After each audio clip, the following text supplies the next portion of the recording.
Well, hey there, besties. Welcome to episode number 98. And for this episode, we're going to do something a little bit different because I had the pleasure of being on the Brown Mama Bear podcast. Like, first of all, how wonderful is that name? Brown Mama Bear with Shanera Williams. I met Shanera because she and I were both a part of a speech class, speaker cohort. Isn't it crazy that I can't even say my words right? Trying to tell y'all that she and I did a speech class together, but we met over the course of the class and became fast friends. And she asked me to come on her podcast to talk about time blocking and just creating systems around your day. So you know that is something that I'm extremely passionate about. Shanera and I had an absolutely wonderful conversation and I had to share with the besties. So here you go. Hey friends, I'm Rosemary Lewis, your homegirl, and I'm so excited that you are here. I do not care what it looks like on Instagram or HGTV. This whole being a realtor thing is not for the faint at heart. In 2017, I quit my job as a teacher to follow my real estate dreams and quickly found myself overwhelmed and struggling. Fast forward to today, not only have I been recognized as one of the leaders in our industry, I have actually grown a business that I absolutely love. I don't care if you're a brand new agent trying to figure out how to get started or a veteran feeling overwhelmed and just stuck. I was just like you and I totally get it. Many times I wish there was someone that I could just talk to about all the challenges I was facing. And that is why I created this space just for you. Like best friends do, I'm giving you all the tea related to navigating and thriving in these real estate streets. If I can do it, guess what? That's proof that you can too. Everything's better with friends, so let's succeed together. Welcome to the Real Estate Bestie Podcast.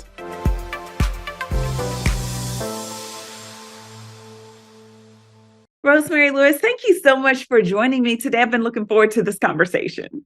Oh, thank you so much for having me. I've been looking forward to it as well. Okay, so I know that you are a top producer in real estate. You talk a lot about real estate. You sell a lot of homes. I know all of that is a part of what goes on in your day-to-day life. And we're going to talk a little bit about that in just a few minutes. But you also do more than just real estate. You give so many productivity tools on your Instagram page, and you just help all of us, regardless of what industry we're in, just be a little bit more successful. So was that intentional or did you just fall into that? You know, before becoming a real estate agent, I was an elementary school teacher for 14 years. So I think that the teaching and coaching aspect is just a part of who I am. And as I started to gain success in my career shift as a real estate agent, people would, want to know, are you buying leads or is it social media marketing? Or like, if you had to point to one thing that I should focus on that will help me just get the ball rolling, what would that be? And it definitely pointed for me to the productivity habits that I formed as an agent. So as a result of that, I just started sharing what was working for me because I figured out if this was a problem that I had, then 9 times out of 10 other people had the same problem. And that's where the real estate education part of my business started. Okay, so 14 years as a teacher, elementary school teacher. How long have you been doing real estate now? I went full time in 2017. So 6 years, but it feels like dog years. So it feels like it's a lot longer. But 2017, I took the real estate exam in April, and I told myself I knew that I would not have capacity to be what they call a dual agent, where you have one career and you're doing real estate as well. I was not willing to split my attention with my students. So I decided, hey, if I pass the test, I was supposed to give my notice that I would renew my teaching contract in April. So I passed the test the beginning of April. The next week, I quit with no savings, no nothing. I just said at the end of The school Oh, year, wow. yeah, my husband was all for it because he's always been an entrepreneur. So this is something he wanted for us. I wanted security. At the time, we achieved security through my profession, but yeah, it was time for that shift. So So you it's been, just jumped off the deep end and said, I'm going to do this. I'm going to be an entrepreneur. What are some of the things that you have learned as a woman, as a Black woman, as an entrepreneur? Like when those two things or those three things yeah, collide, that's a part that could be challenging for some of us. oh, What are for some of the sure. things you've learned? I've learned so much. Like, we would need a whole different podcast to go off into that Okay, deep. come back. We'll do it again. But you know what? I guess what one thing that I would say is that God will make room for your gifts where He's calling you. And, there can be a lot of, I know we live in a society right now where entrepreneurship is very shiny. It's a very shiny object. And while I think that it is a great tool for some, you just got to be sure that you're getting into it for the right reasons because it's not as sexy as it looks like it is on social media. But on Yeah. the flip side, it's everything you think it would be. That, like, I know I'm contradicting myself, but I was even thinking today, like, I just needed a little bit more time to sleep. And I had that luxury because I am my own boss, but it's also because I have structures in place that I know we'll talk about in my life. So I appreciate everything that entrepreneurship has provided me. But the biggest thing is understanding because when I got into this field, I felt like a fish out of water. I felt like everybody was so fancy and I was like a plain little teacher. I was Yeah. nervous to negotiate. I was nervous to do all of the things that it looked like to be successful. But God just really showed me through the gift of entrepreneurship, I really got to tap into who my creator was. And as I get to know my creator, I get to understand his creation, which is me. So that has been the best gift that is given me. I really do want to talk more about what are some of those practices that you're doing and that you have put in place to go from, a teacher to this new field and then rise to the top very quickly in your profession. What are some of the habits that you put in place? Yeah, so one of the things that attracted me to entrepreneurship and to being a real estate agent was the flexibility of schedule, right?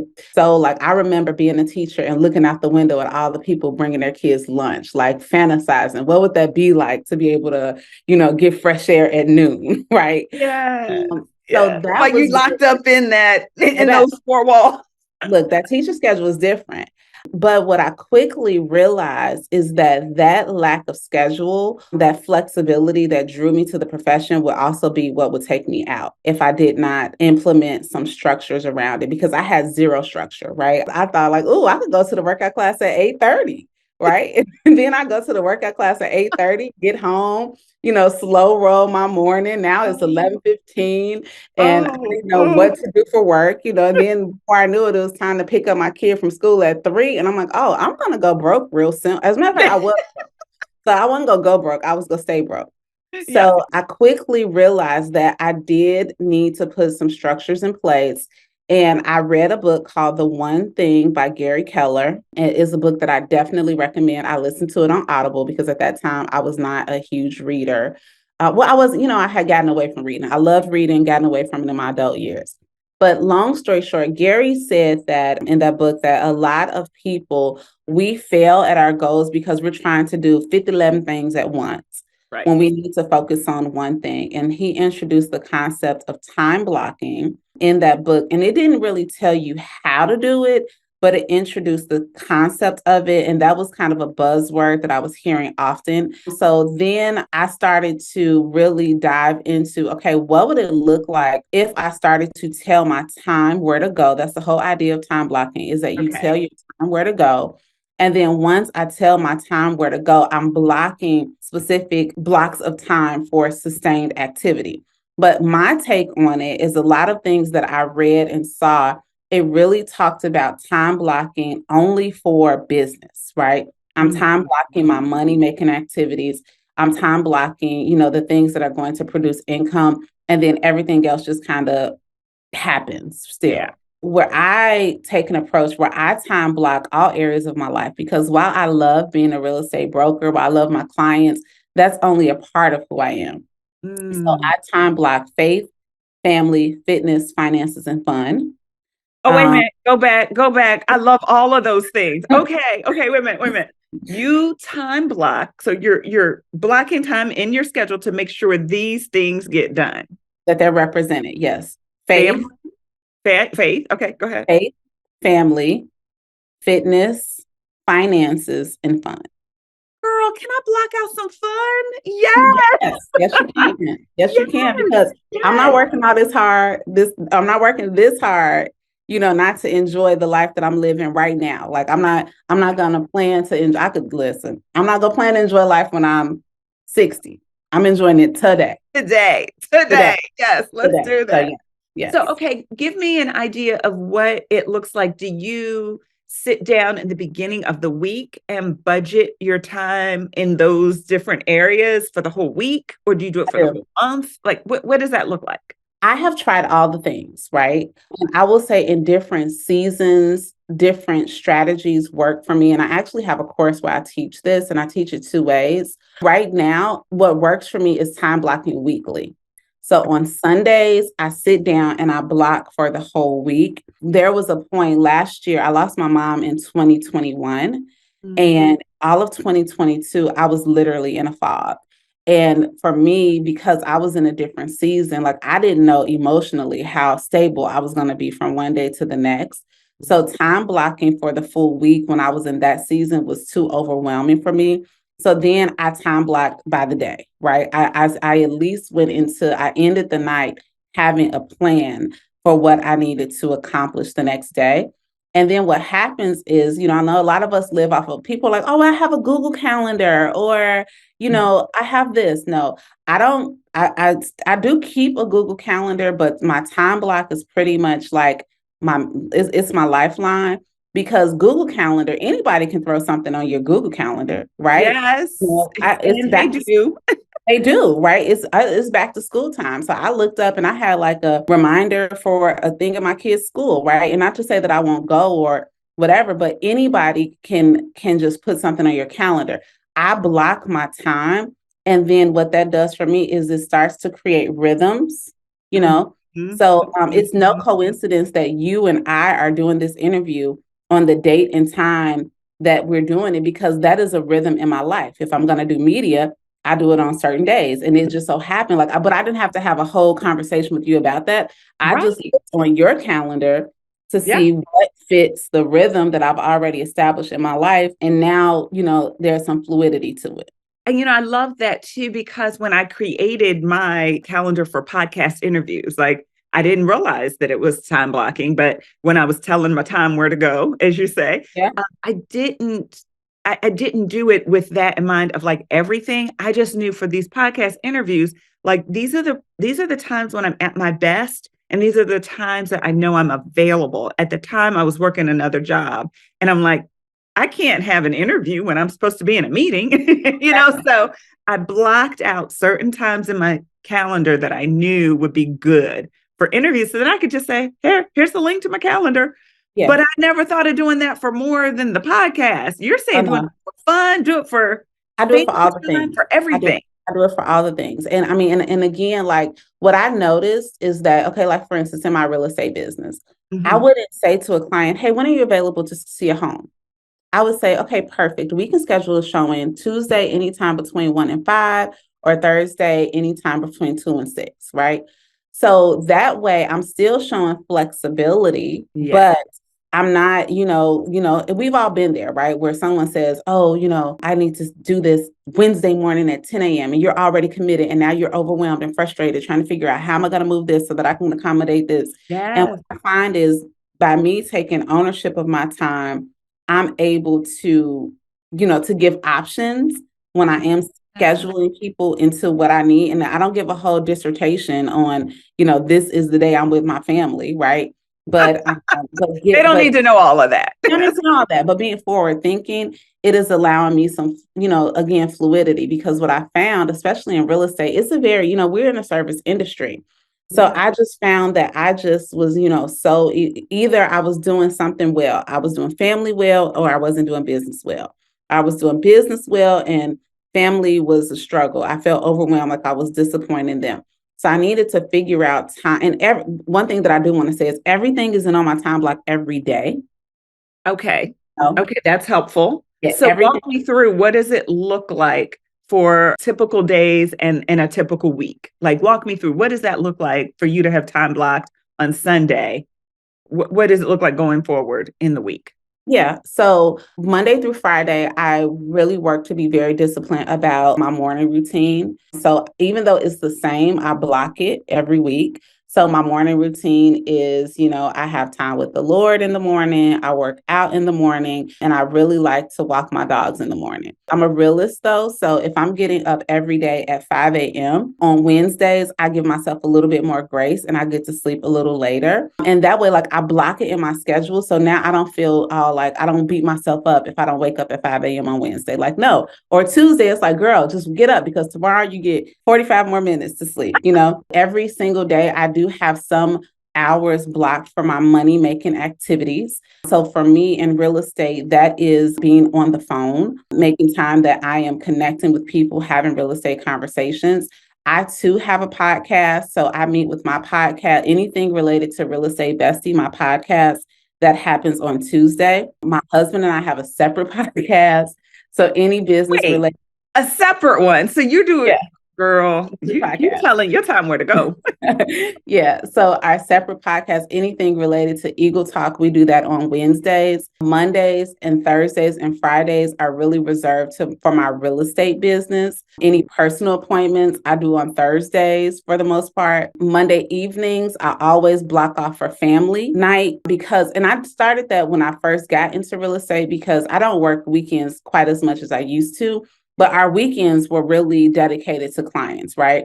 So that was like a trade-off. If I had open houses and things like that, I would be able to tell my son, okay, my daddy's going to take you to this birthday party on Sunday. And I'm Yeah. honest with him because mommy is going to go to this open house. Mommy needs to work her business. However, Monday night, after we do X, Y, and Z, we can go to a trampoline park or something like that. I love that. I mean, that is setting the intention so that your children understand what's going on. It's heightening communication, and you're showing him what that looks like to communicate very Yeah. clearly what your priorities are. So I appreciate that. Wow, that's good. Okay, Yeah. so now I got a picture of kind of what your time blocks look like and where that's going. But you said a couple of things in there. You said your morning routine is something that you're doing all the time, but then you flex a little bit on it and give yourself a little bit more time to sleep in. I still think 5 a.m. is a little early to be getting up. So in order to do that, you got to shut stuff down Exactly. in the evening. So I've heard you talk a little bit about your nighttime routine being just as, if not more than important. More than no. It is more than important. Okay. It is more like I have recorded podcasts. It's one of my keynotes when I speak. Like the reason that your mornings are jacked up is because your nights are jacked up, right? We think that we're going to be able to, be up all night, and now you're surprised when your alarm clock go off, like you just, pleading to the Lord for your life. Um, so no, my Please, night.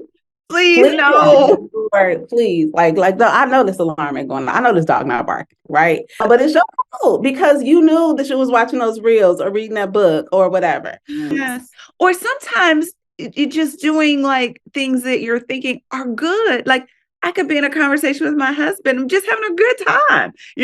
That we have to be like, oh my goodness, we need to go to bed. We need to Yeah, shut it down and go to bed. yeah, yeah. And I follow 3-2-1. I got it from some podcasts, but essentially it's 3 hours before bedtime. You want to stop drinking alcohol, eating and drinking. 2 hours before bedtime, shut down work. I shut down work long before that, but 2 hours before bedtime, shut down work. 1 hour before to bedtime, get rid of technology. So I backwards plan it, and I think to myself like you have to know yourself, right? I know that for me, and according to Google, most adults, we operate best off of 7 hours of sleep. So then I think, okay, I know how much time I need in the morning. How much I need about an hour and a half to 2 hours in the morning before somebody needs me, quote unquote. The Okay, first so that's person, why you get up at 5 because it's by 7 that you really need to be there. So you can't get up somebody at 6:45 and be ready for 7. No, because my son, I have Uh-huh. a middle schooler. He needs me to, like, I need to start shifting my attention to Yeah, him. So by the time I need to shift my attention to him, I can't pour into him if I haven't poured into myself. that's Right. yeah. So for my son, for me, minimum, I need about an hour and a half in the morning to myself. So if I need to have him up by about 6:30, then that means I need to be up by 5 a.m., which means I need 7 hours of sleep. So now I need to be in bed by 10 p.m. and I Yeah. need to start preparing myself by 7 p.m. so that I can be asleep by 10. Yes. And I Yeah. know it seems like a lot, y'all. I know that there might be some people like, and again, everybody's life looks different, right? Like my son is not in sports late and, different things. So you can really manipulate this to make it fit your life. That's one thing. I don't want anyone to listen to this and think, well, I'm in gym now, or, we're in competitive dance, or like you figure out what works for you. But what time blocking does, it lets me know, where do I need to put in leverage, where do I need to say, hey, husband, hey, other child, like, or even as it relates to my one child, my younger child, what are some things that we might need to say no to so that he's not so overly scheduled, so Yes. that, it doesn't unhinge the rest of us. Yes. So really just take account, and yours may look a little different, but I think having a solid power down and power up routine, a lot of people always tell me like, oh, you look so busy. You have a lot of capacity. And I think I have a lot of capacity is because I give myself what I need Yes. on either side of the day. That's so good. I love that you're saying it looks different for different people, because we do have different lives. We have different children. We have different families. We have different needs. I need 8 hours. I Yeah. found out 7 is not enough for me. I need 8. But also, it's just like money. Like it's like budgeting your money. There's some things that you may want to splurge on that I don't want to splurge on. There Yep. might be Yep. things that I'm saying this is a priority and this is important to me. So just to know that doesn't mean everybody has to get up the same time or go to bed the same or whatever. But just this idea of telling your time where to go, I love it. It makes me feel empowered. Now, is that how it made you feel? Like, okay, Absolutely. I can Yeah, be example. absolutely. It made me feel empowered, and it made me feel like I was not, I felt like I have this little saying in real estate, like I would rather be paid and productive over broke and busy. Okay. you know, there's a lot of broke, busy people around here. And maybe it's not financially, but maybe you're emotionally broke. Maybe you're physically broke. Maybe you're so busy attending to all of these things that you're not getting traction in what really matters. And I'm just not here for that, and I've done it. I've done it wrong. Yeah. And I'll tell you this, like, this is one of the most beautiful things. When my mom passed away, I remember, like, I remember thinking about my time block, and this seems so crazy to think about it at that time. But I remember thinking to myself, like, this is why, because when she was transitioning, it was quick. I had to get home to Chicago. But I remember thinking, like, I'm so happy that I put these different habits and practices in my life because I did. It's giving me the freedom to do exactly what I need to do right now, as Wow. opposed to being worried about, I got to just really be there and focus on sharing those last moments with my mother because I put structure in my life. And with structure, like I said, when I started time blocking, I was able to create leverage and, be okay with asking for help. So then when I really needed it, I didn't have to go out and create it. It was already a part of the rhythms in my life. And when life started lifing for Right. real, For real. it was those systems that I was able to depend on. Okay, mamas, this is why I wanted to have Rosemary Lewis as my guest today. I love the way she shares her practical life lessons. Rosemary said that because of the systems that she put in place, she had the flexibility and margin in her life to take some time off work to be present with her mom as her mom was passing away. Well, when life starts lifing and unexpected things pop up, we all need some systems in place that can help sustain us. My big takeaway, though, from Rosemary is that she would rather be paid and productive over broke and busy. Girl, I would take paid and productive any day too. And so I hope this conversation encouraged you to consider two things that can help you also be paid and productive over broke and busy. The first thing that she said is to think about what your powered down routine looks like at night that will get you prepared for the next day. So that was thing one. And then thing two is, what does your power up routine look like in the morning to help you be more productive during the day? Well, being intentional about how we start and end our days can make the difference between achieving our goals, both personally and professionally, or not. My guest today is Rosemary Lewis. She's the host of the podcast, the Real Estate Bestie, and she also hosts the podcast Eagle Talk, along with her husband and Team Lewis. Our conversation was so good, we couldn't fit it all into just one episode. Join me next week when we'll finish the interview with Rosemary Lewis as she gets even more vulnerable and talking about the role grief played in helping her identify the things that are most important in her life. Besties, wasn't that a good conversation? Shanera's voice is just so soothing to me, and I just really love her heart just to support all of the brown mama bears out there just in our quest to raise our little children. If you have not already checked it out, I'm going to encourage you to check her out on all social media platforms at Brown Mama Bear and check out her podcast. It is absolutely amazing. And Shanera and I actually did a part 2 where I went a little deeper. Our conversation swayed a bit and we began to talk about some other things in life, including my grief journey. So hope that you love this episode, besties. Go ahead, rate the podcast, please. Look, I still can't talk after going to speech class. If you could rate the podcast, I would absolutely love it. And while you're at it, go ahead and rate Shanera's podcast too, Brown Mama Bear. If you could give us both 5 stars, we would appreciate it more than you would ever know. Have a great day.